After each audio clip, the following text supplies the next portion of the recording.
Uncle, আপনি আমাদেরকে যে কথাগুলো বললেন, আমাদেরকে আশা দিলেন, এগুলো কি শুধুই কথার কথা যেমন অন্যান্য রাজনৈতিক নেতারা বলে থাকেন? আপনি কি সত্যি আমাদের দিকটা ভেবে দেখবেন? একজন ডাক্তার হতে চায়, ডক্টর জুবাইদার মতো একজন বড় হার্টের ডাক্তার। সায়েন্স পড়তে আমাদের হায়ার ম্যাথের অনেক কঠিন কঠিন অঙ্কগুলো করতে হয়। অঙ্ক করতে আমার একদমই ভালো লাগে না।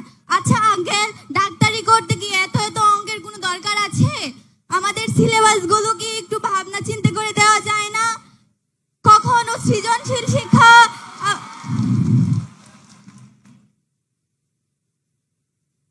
আসসালামু আলাইকুম। তাদের সাথে তোমার এই প্রশ্নের জন্য তোমাকে আন্তরিক ধন্যবাদ। তুমি যেটা বলেছো যে তুমি একজন হার্টের ডাক্তার হতে চাও, খুব সম্ভব কার্ডিওলজিস্ট যাকে বলে। দেখো, এই যে তুমি যে স্কুলে আসো, এই স্কুলে আসতে হলে তোমার যেরকম স্কুলে আসতে ভালো লাগে, স্কুলে আসলে টিচারদের কথা শুনতে পাও, স্কুলে আসলে বন্ধুদের সাথে দেখা হয়, গল্প করো, লেখাপড়া করো, খেলাধুলা করো। কিন্তু স্কুলে আসার সময় তোমাকে তো একটা পথ পাড়ি দিয়ে আসতে হয়। অনেক সময় বৃষ্টি থাকে, বৃষ্টির দিনে হয়তো কাপড় চোপড় ভিজে যায়, ব্যাগ বই ভিজে যায়। অনেক সময় হয়তো খুব গরম থাকে, গরমে কষ্ট হয়, কিন্তু তারপরেও তুমি আসো। এখন তুমি যদি কার্ডিওলজিস্ট হতে চাও, কার্ডিওলজিস্ট বা ডাক্তার বা ডাক্তারি অন্য কোনো সাবজেক্টের ডাক্তারও যদি হতে চাও, তাহলে স্বাভাবিকভাবেই এই যে এতদিন ধরে যে এই সাবজেক্টটা যে ডেভেলপ করেছে পৃথিবীতে, বহু রিসার্চের পর রিসার্চ ধরে ধরে পৃথিবীতে এই সাবজেক্টটা ডেভেলপ করেছে। এবং যখন আস্তে আস্তে এই কার্ডিওলজি সাবজেক্টটা ডেভেলপ করেছে, তখন তারা দেখেছে যে একজন মানুষকে যদি কার্ডিওলজিস্ট হতে হয়, তাহলে তাকে অবশ্যই এই সাবজেক্টগুলো এক্সপার্ট বা পারদর্শী হয়ে তারপরে ওই জায়গায় আসতে হবে, তাই না? তোমার ক্লাসে যারা ফার্স্ট সেকেন্ড থার্ড হয়, তারা অনেক কষ্ট করে, তাই না? অনেক পড়ালেখা করে। তারা পড়ালেখা যে বেশি করবে, যে ভালোভাবে পড়ালেখা করবে, সেই তো ভালো রেজাল্ট করবে। কাজেই তুমি যে বললে তোমার অঙ্ক করতে ভালো লাগে না, তোমাকে একটা সিক্রেট কথা বলি, অঙ্ক কিন্তু আমারও খুব ভালো লাগতো না, অঙ্ক দেখলে আমিও ভয় পেতাম। আচ্ছা, তো এখন বিষয়টা হচ্ছে যে কার্ডিওলজিস্ট হতে হলে তোমাকে একটু কষ্ট করতেই হবে। যে কোনো জিনিস অর্জন করতে হলে প্রথমে একটু কষ্ট করতেই হয় আঙ্কেল, একটু কষ্ট করতে হয়। তুমি যদি মন দিয়ে পড়ো, মন দিয়ে তুমি যদি কষ্ট করো, আমি বিশ্বাস করি ইনশাল্লাহ তুমি একজন খুব বড় ভালো ডাক্তার হতে পারবে।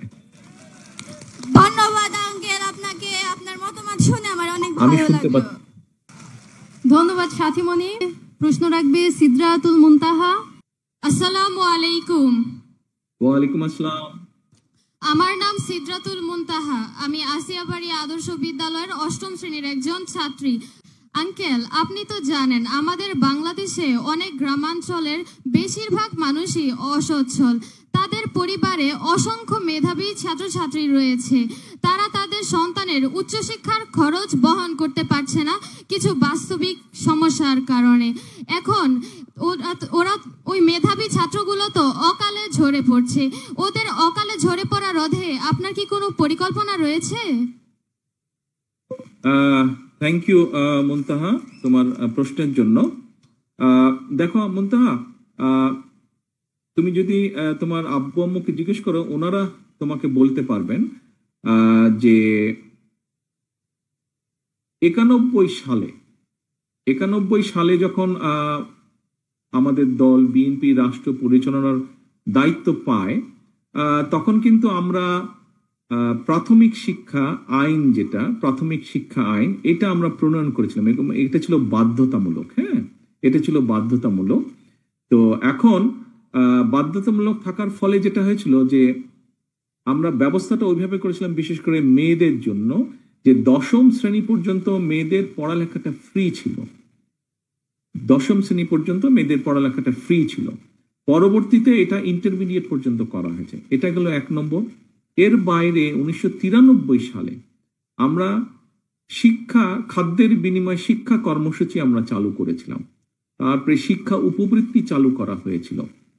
এটা শহরে এবং গ্রামে শিক্ষা উপবৃত্তি চালু করা হয়েছিল, এবং এই কাজগুলো করার ফলে এটা তো একটা রিসার্চ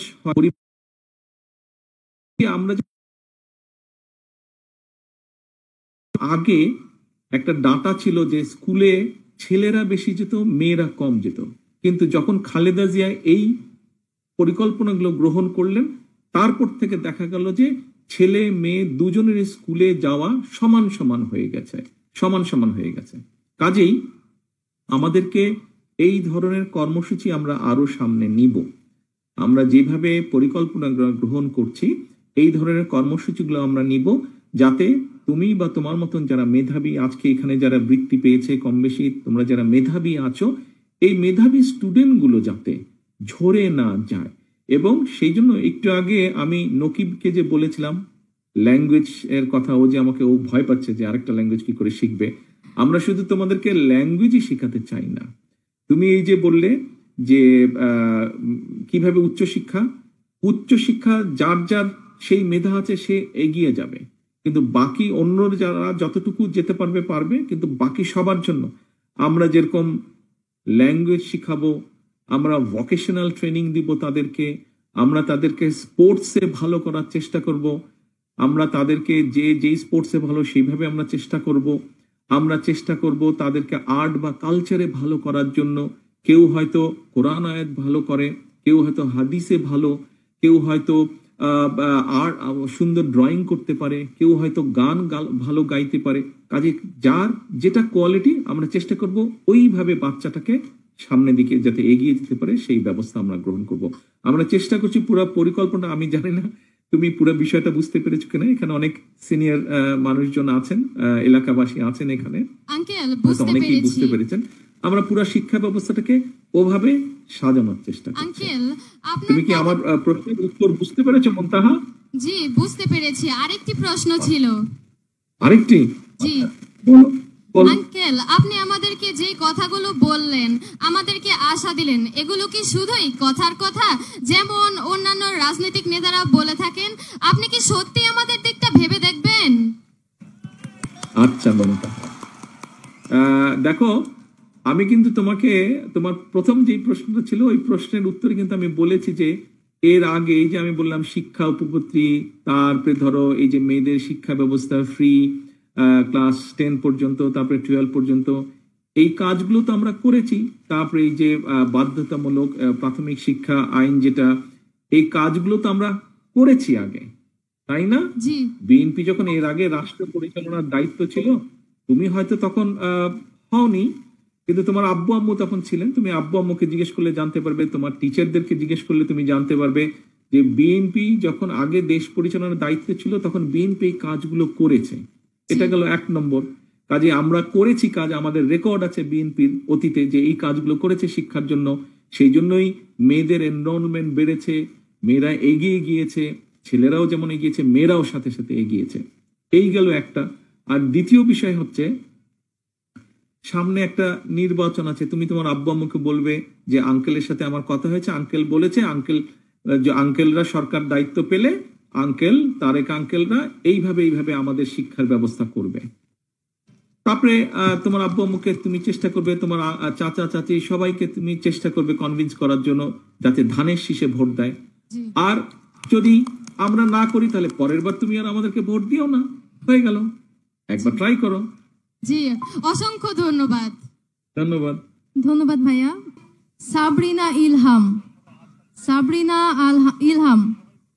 আসসালামু আলাইকুম। ওয়ালাইকুম সালাম। আমি সাবরিনা ইলহাম, পাকুন্দিয়া সরকারি উচ্চ বিদ্যালয়ের 8ম শ্রেণীর একজন শিক্ষার্থী। আমি কি আপনার কাছে একটি প্রশ্ন রাখতে পারি? নিশ্চয়ই সাবরিনা, বলো আঙ্কেল। আপনাকে প্রায়ই বলতে শুনি প্রাথমিক শিক্ষার ভিত্তি শক্ত না হলে উচ্চ শিক্ষা কখনোই মানসম্মত হতে পারে না।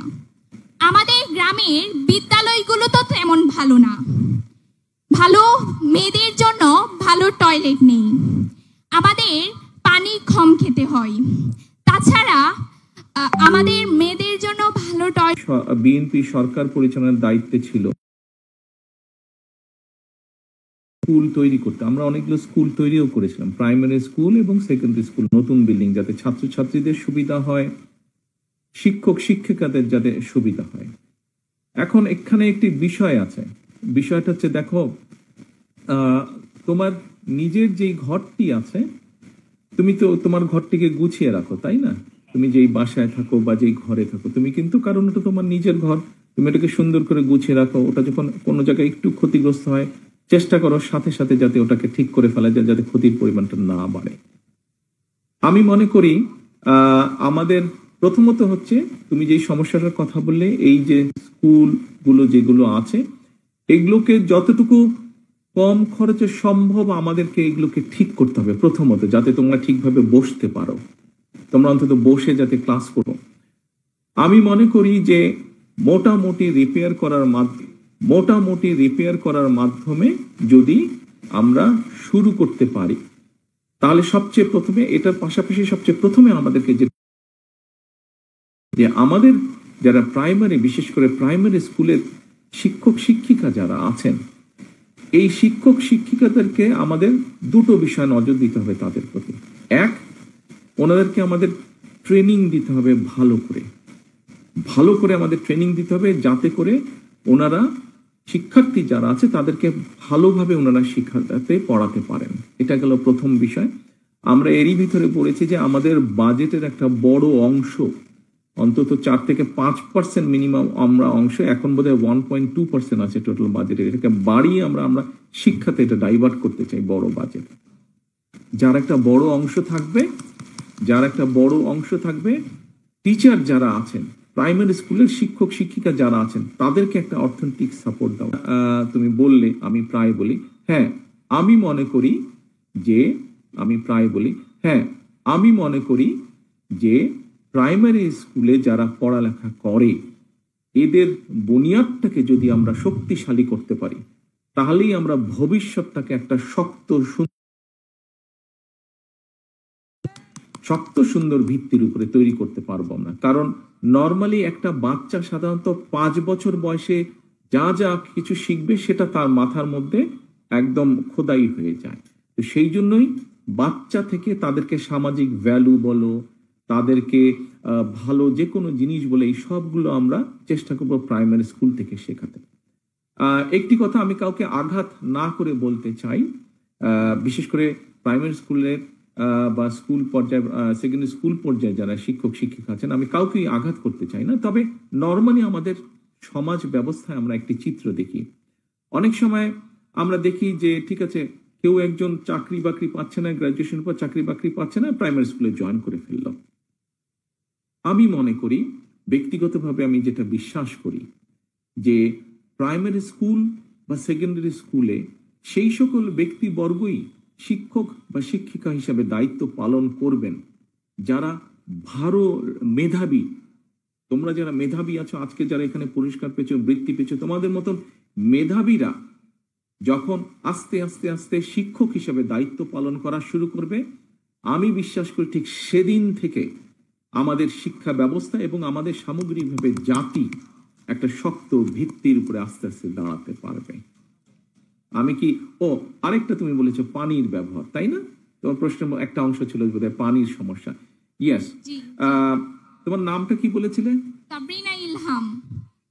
সরি, আবার বলো। সাবরিনা ইলহাম। সাবরিনা, হ্যাঁ সাবরিনা, পানির বিষয়টা একটা সিরিয়াস অবস্থা হয়ে আছে।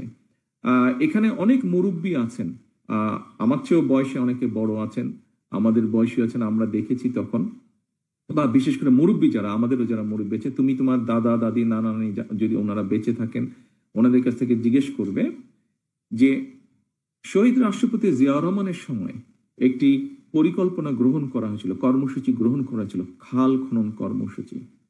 এই খাল খনন কর্মসূচিটা কেন করা হয়েছিল? কয়েকটি কারণ আছে, আমি বেশি কারণ বলবো না, সময় লাগবে। তার মধ্যে একটা কারণ ছিল কৃষকদের সেচ সুবিধার জন্য, যাতে পানি কৃষকরা সঠিক সময় পেতে পারে, সেই জন্য খাল খনন করা ছিল। নদী থেকে সারা দেশের ভিতর দিয়ে খাল নিয়ে আসা হয়েছিল। এটি ছিল একটি কারণ। দ্বিতীয় একটি কারণ ছিল বর্ষার সময় যখন হঠাৎ করে নদীতে পানি বেশি হয়ে যায়, আমরা দেখেছি যে নদীর দুপাশ তখন ছাপিয়ে বাড়ি ঘরগুলো পানিতে ভেসে যায়।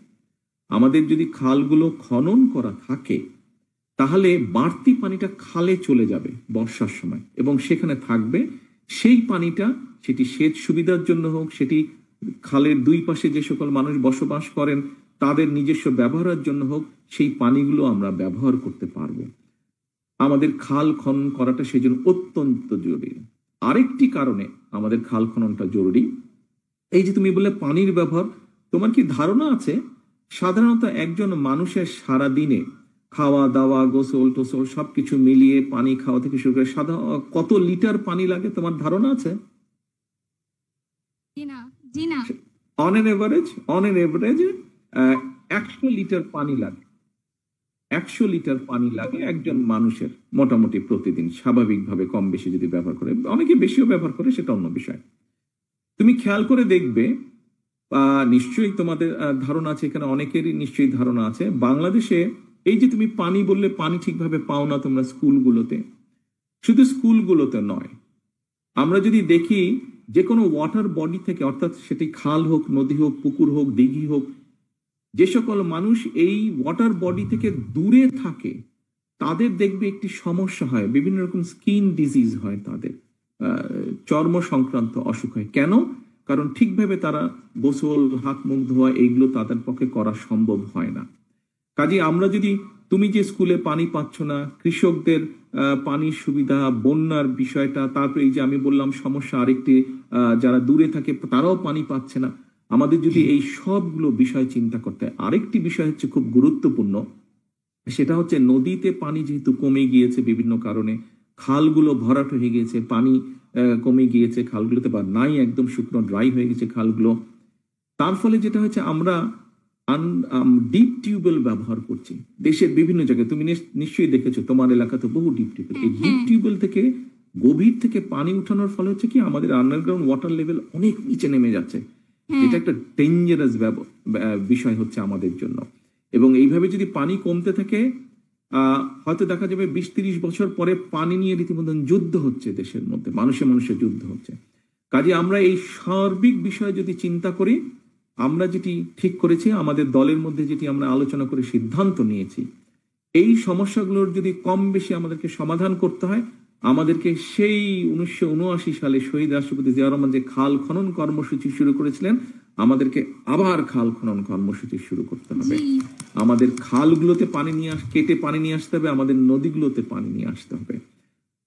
আর এখানে আরেকটি উদাহরণ দিই, তাহলে তোমার জন্য বুঝতে আরেকটু সুবিধা হবে, এখানে সবার জন্য আরেকটি উদাহরণ দিই, সবার জন্য বুঝতে সুবিধা হবে। পানিটা নিয়ে আমি একটু বেশি কথা বলছি, তোমার প্রশ্নের উত্তরটা অনেক লম্বা হয়ে যাচ্ছে। কথাটা বলার কারণ হচ্ছে, উত্তরটা লম্বা করার কারণ হচ্ছে, এটা আমাদের প্রত্যেকটি, বাংলাদেশের 20 কোটি মানুষ থাকলে প্রত্যেকটি মানুষের জন্য এই পানিটা অসম্ভব অসম্ভব অসম্ভব জরুরি একটি বিষয়।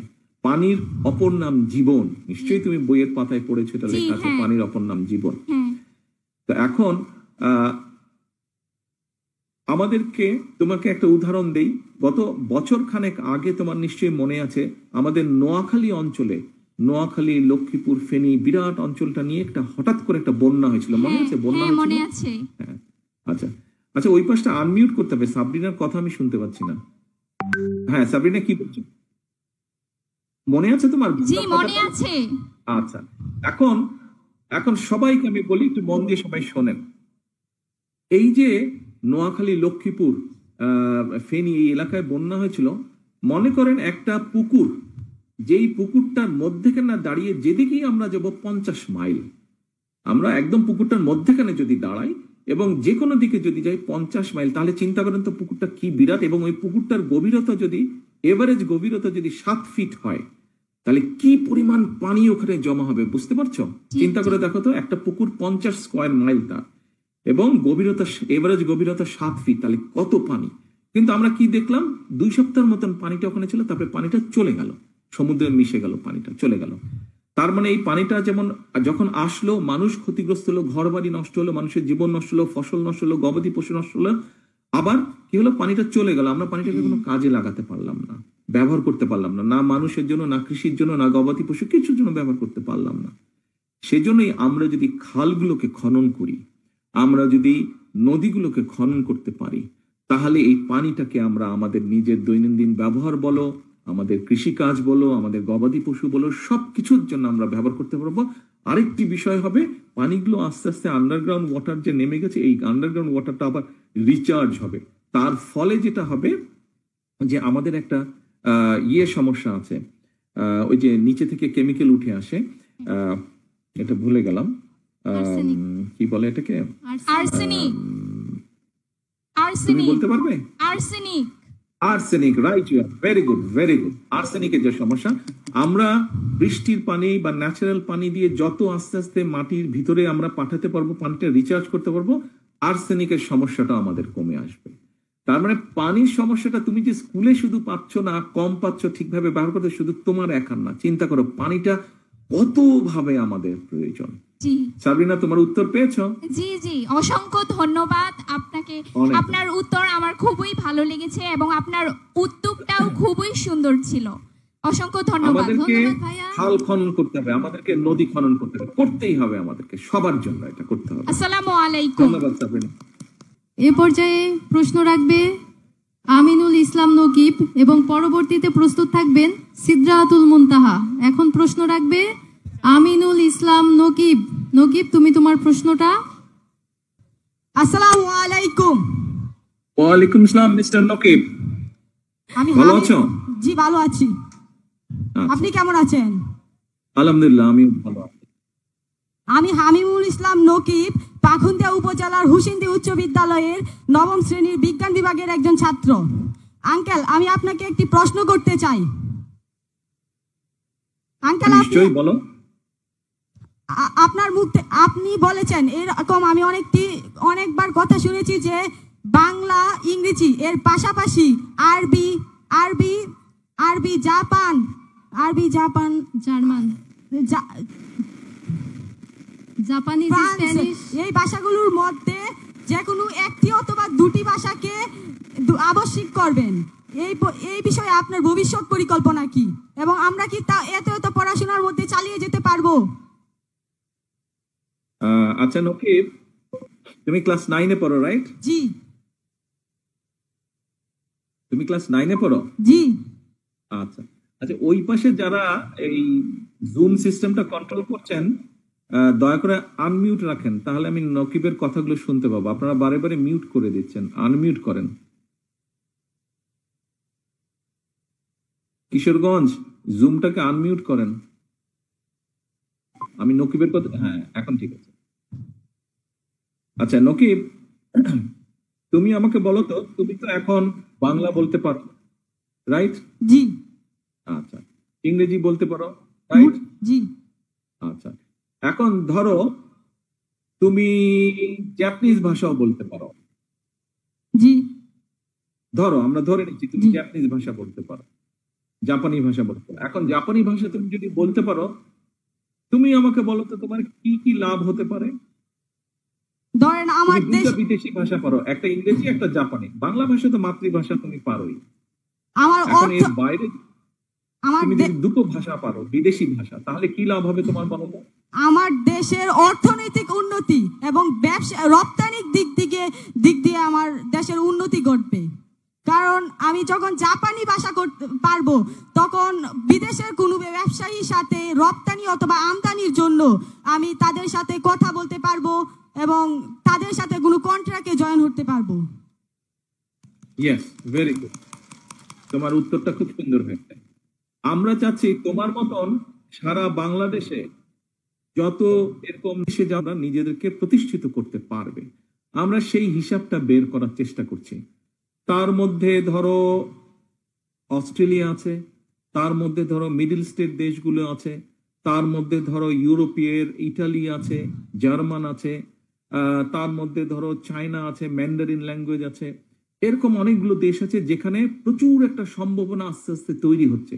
তোমার মতন নকিবরা যখন বড় হবে, তোমার মতন সাবিনারা যখন বড়, তোমাদের মতন সাবিনারা যখন বড় হবে, ওরা পড়ালেখা শিখবে এবং পড়ালেখার পাশাপাশি যখন একটা মিনিমাম 2টা বিদেশি ভাষা পারবে, ইংরেজিটা তো থাকবেই, সাথে তোমার যেটা ভালো লাগবে তুমি যদি সেই ভাষাটা তখন শিখে ফেলো, তাহলে সাথে সাথে তুমি যদি এর বাইরে তোমাকে আমরা ভোকেশনাল ট্রেনিংও দিব।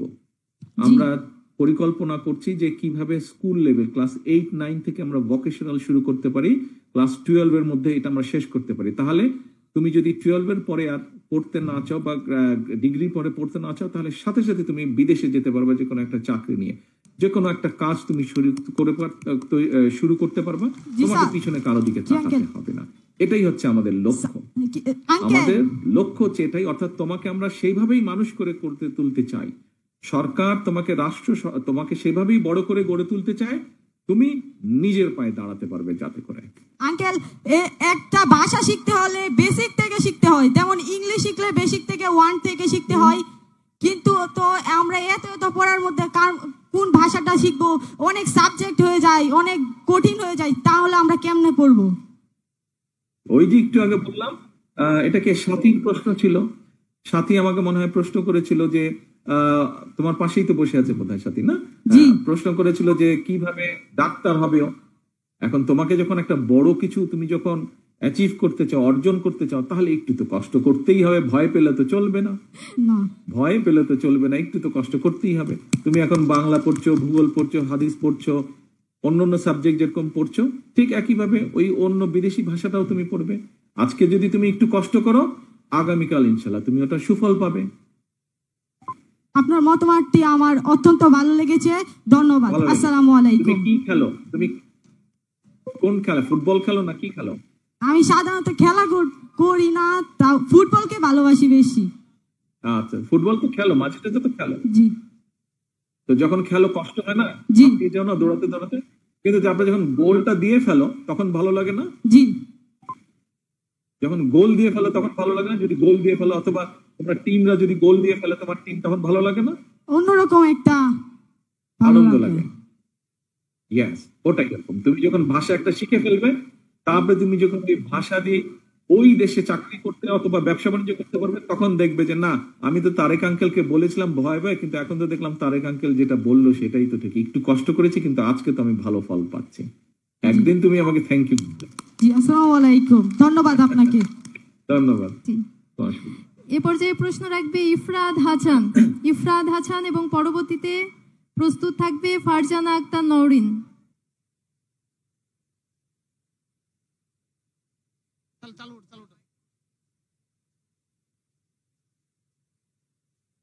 আসসালামু আলাইকুম, আমার নাম ইফরাদ হাসান। আরেকবার বলো নামটা। আসসালামু আলাইকুম, আমার নাম ইফরাদ হাসান। আমি আসিয়াবাড়ি আদর্শ বিদ্যালয়ের 6ষ্ঠ শ্রেণীর একজন ছাত্র। আঙ্কেল, আমি কি আপনাকে একটি প্রশ্ন করতে পারি? হ্যাঁ, নিশ্চয়ই মিস্টার ইফরাদ। আঙ্কেল, আমরা শুনেছি আপনি বাংলা, ইংরেজি, অঙ্ক এগুলোর পাশাপাশি ক্রিকেট, ফুটবল, ভলিবল ইত্যাদির মতো খেলাধুলাকে আবশ্যিক করে প্রাপ্ত নম্বরকে ফলাফলের সাথে যুক্ত করতে চান। আঙ্কেল, এই কথাগুলো কি ঠিক? আমরা কোথায় খেলবো? আমাদের খেলাধুলার জন্য তো ভালো মাঠ নেই।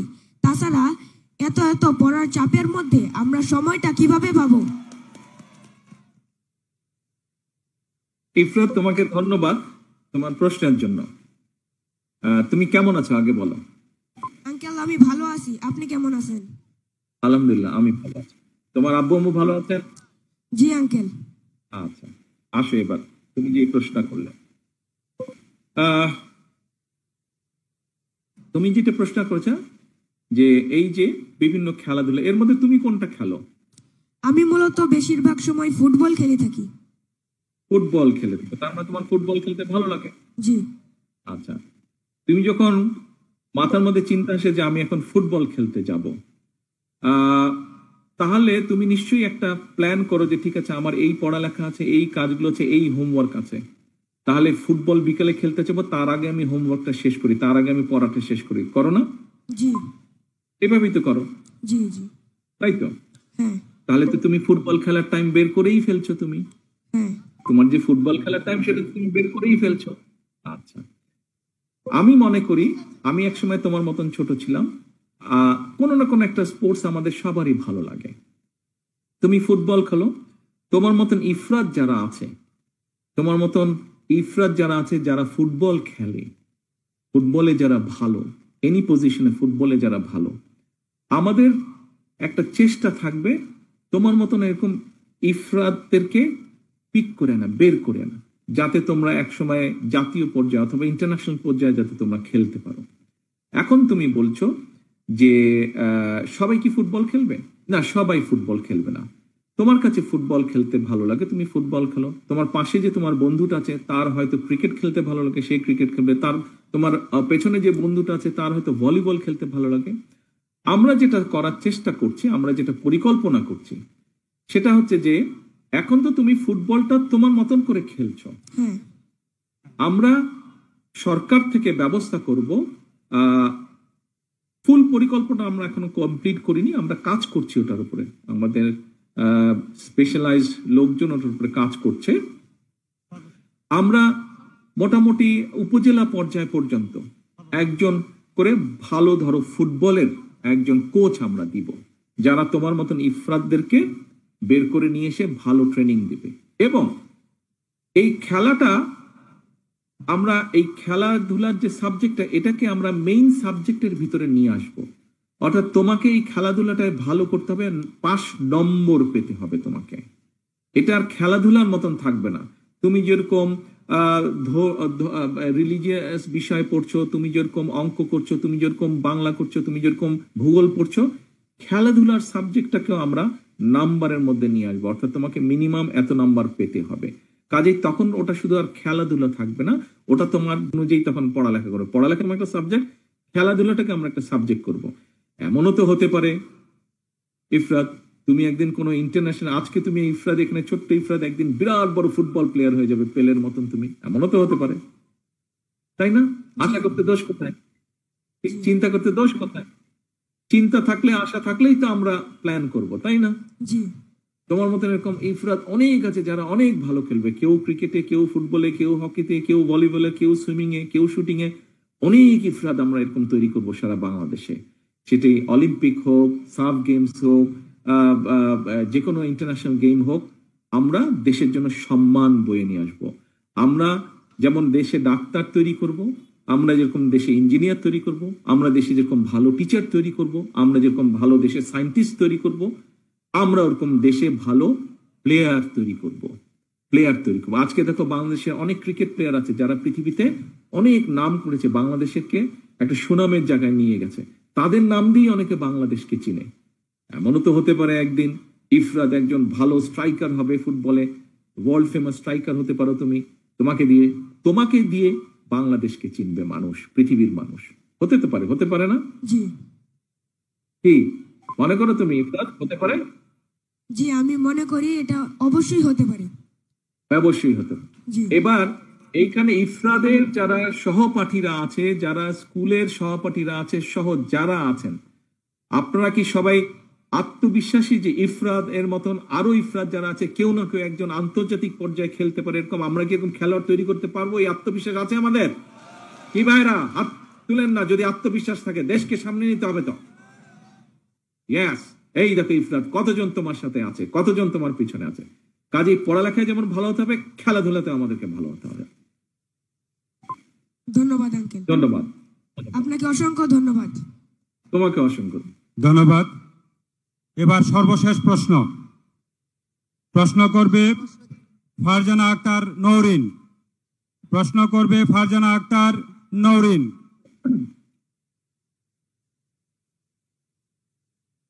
আসসালামু আলাইকুম। ওয়ালাইকুম সালাম। আমি ফারজানা দি মর্নিং সান স্কুলের 7ম শ্রেণীর একজন শিক্ষার্থী। আমি আপনার কাছে একটি প্রশ্ন রাখতে চাই। নিশ্চয়ই ফারজানা। সাবেক প্রধানমন্ত্রী বেগম খালেদা জিয়া প্রাথমিক শিক্ষাকে বাধ্যতামূলক ও অবৈতনিক করেছিলেন, কিন্তু বর্তমানে প্রাথমিক বিদ্যালয়গুলো বলা চলে ছাত্রছাত্রী শূন্য। প্রাথমিক বিদ্যালয়ের শিক্ষার মান খুবই নিম্ন হওয়ায় অনেক অসচ্ছল ফ্যামিলি তাদের সন্তানদের প্রাইভেট স্কুলে পড়াতে বাধ্য হন। আঙ্কেল, প্রাথমিক বিদ্যালয়ে শিক্ষার মান উন্নত করতে আর ছাত্রছাত্রীদের সরকারি প্রাথমিক বিদ্যালয় মুখী করতে রাষ্ট্র কি আগামীতে কোনো ব্যবস্থা নেবে? ফারজানা, ধন্যবাদ। তুমি ছোট্ট হলেও তোমার প্রশ্নটা কিন্তু খুব ইম্পর্টেন্ট প্রশ্ন, খুব গুরুত্বপূর্ণ প্রশ্ন। আমি জানি না তুমি এই ছোট্ট অবস্থায় কেমন করে এত বড় চিন্তা করলে, তোমাকে সেই জন্য আন্তরিকভাবে ধন্যবাদ। এত বড় একটা সুন্দর ইম্পর্টেন্ট জিনিস তুমি চিন্তা করেছ। আমার মনে হয় এর আগে আমি যেই প্রশ্নগুলো পেয়েছি এবং যেই উত্তরগুলো দিয়েছি তার মধ্যে কম বেশি তোমার এই প্রশ্নের উত্তরটা রয়ে গিয়েছে। তারপরে আমি আবার বলছি, হ্যাঁ ফারজানা, আমি সবসময় বলি, আমি সবসময় মনে করি যে আমাদেরকে যদি দেশটাকে সুন্দরভাবে গড়ে তুলতে হয়, তাহলে আমাদেরকে সবচেয়ে বেশি জোর দিতে হবে প্রাথমিক শিক্ষার উপরে, প্রাথমিক স্কুলগুলোর উপরে, প্রাথমিক স্কুলের শিক্ষক শিক্ষিকাদের উপরে এবং প্রাথমিক শিক্ষার্থীদের উপরে। তাদেরকে শুধু আমরা সরে ও সরে ABCD আলিফ বেতে শুধু এগুলা শিখালেই হবে না, আমাদেরকে তাদেরকে শিখাতে হবে সামাজিক মূল্যবোধ শিখাতে হবে, ভালো মন্দ শিখাতে হবে, অর্থাৎ মূল ভিত্তিটা আমাদেরকে তৈরি করতে হবে এখানে। এবং সেই জন্যই আমরা পরিকল্পনা গ্রহণ করেছি যে আমরা চেষ্টা করব ইনশাল্লাহ প্রতি বছর দেশে একটা বাজেট তৈরি হয়। তুমি কি এটা জানো? বাজেট শব্দটার সাথে তুমি শুনেছো বাজেট শব্দটা? আচ্ছা, এই বাজেটের মধ্যে একটা সরকার বিভিন্ন যেই কাজগুলো করতে চায় তার জন্য তারা অর্থ বরাদ্দ করে। আমাদের যেটা পরিকল্পনা আছে এটা আগেও ছিল, মোটামুটি এর আগে যখন তুমি যে বললে বেগম খালেদা জিয়া উনি যখন দেশ পরিচালনা করেছেন তখনও কিন্তু ছিল মোটামুটি ভাবে শিক্ষার জন্য সবচেয়ে বেশি বরাদ্দ থাকতো। ইনশাল্লাহ আগামী দিনে বিএনপি রাষ্ট্র পরিচালনার দায়িত্ব পেলে, ধানের শীষ জিতলে ইনশাল্লাহ আমরা আবার শিক্ষার মধ্যে সবচেয়ে বেশি বরাদ্দ দিব। আমরা চেষ্টা করব প্রাইমারি স্কুলগুলোকে একটু ঠিকঠাক করে ফেলতে, যেগুলা বেশি নষ্ট সেগুলাকে ঠিকঠাক করতে, যাতে তোমার মতন বাচ্চারা ওখানে সুন্দর করে বসে পড়ালেখা করতে পারে, তোমার যারা টিচার থাকবেন ওনারা যাতে পড়ালেখা করাতে পারেন, এবং একই সাথে আমরা শিক্ষক শিক্ষিকা যারা থাকবেন তাদেরকে একটা সামাজিক এবং অর্থনৈতিকভাবে তাদেরকে সাপোর্ট দিতে পারি, যাতে তাদেরকে অন্য আরেকটা কাজের কথা চিন্তা করতে না হয়, তারা যাতে পুরো মনোযোগটা দিয়ে তোমাদেরকে পড়ালেখা করাতে পারেন। কাজেই আমাদের মূল বিষয়টাই হচ্ছে, এমনকি ফারজানা আমি জানি না তুমি কতটুকু আঙ্কেল এটা বুঝতে পারবে, আমাদের দেশে আমরা মানি না মানি একটা কথা আছে, দুর্নীতির একটা প্রকোপ আছে, মানে দুর্নীতি বিভিন্ন জায়গায় আছে। আমি ব্যক্তিগতভাবে বিশ্বাস করি হ্যাঁ রাষ্ট্রের দুর্নীতি দমন করার জন্য হয়তো সংস্থা আছে, কিন্তু আমি মনে করি প্রাথমিক শিক্ষার মাধ্যমে যেই বাচ্চাগুলো বড় হবে আগামী দিন, আজ যারা ছোট আছে আগামীকাল তুমি যেমন আজ ছোট আছে ইনশাল্লাহ আগামী তুমি বড় হবে, তোমরা যদি দুর্নীতির বিরুদ্ধে প্রতিরোধ গড়ে তুলতে পারো তাহলেই আমরা ইনশাল্লাহ বাংলাদেশকে দুর্নীতি মুক্ত করতে পারবো। কাজেই এই যে দুর্নীতিকে ঘৃণা করা, দুর্নীতির বিরুদ্ধে প্রতিবাদ গড়ে তোলা, এই শিক্ষাটাও আমাদেরকে প্রাথমিক লেভেলের যে শিক্ষা ব্যবস্থা সেইখানে আমাদেরকে এটা ইন্ট্রোডিউস করতে হবে, এবং প্রাইমারি টিচারদের মাধ্যমে তোমার মতন যারা স্টুডেন্ট আছে তাদের ভিতরে আমাদেরকে এটা ইনগ্রেভ করে দিতে হবে যে হ্যাঁ দুর্নীতি খারাপ জিনিস। কাজেই আজ তুমি ছোট আছো কিন্তু কাল তুমি বড় হবে, কাল তুমি এই সমাজে একটা অবদান রাখবে এবং সেখানে তখন তুমি দুর্নীতির বিরুদ্ধে স্ট্যান্ড নিতে পারবে। কাজে এই যে সামাজিক মূল্যবোধ, এই মূল্যবোধকে যদি আমাদের প্রতিষ্ঠিত করতে হয়, প্রাইমারি স্কুল হচ্ছে সবচেয়ে ইম্পর্টেন্ট জায়গা। কিভাবে মুরব্বীদের সাথে কথা বলতে হবে, কিভাবে মুরব্বীদেরকে দেখভাল করতে হবে, তাদের যত্ন নিতে হবে, কিভাবে প্রকৃতির যত্ন নিতে হবে, কিভাবে নিজেকে পড়ালেখা করতে হবে, কিভাবে আমাদের নিজেদেরকে ঠিক রাখতে হবে, এই সব বিষয়গুলো কিন্তু প্রাথমিক প্রাইমারি স্কুল থেকে হতে হবে, প্রাইমারি লেভেল থেকে এইগুলা আমাদেরকে শিখাতে হবে।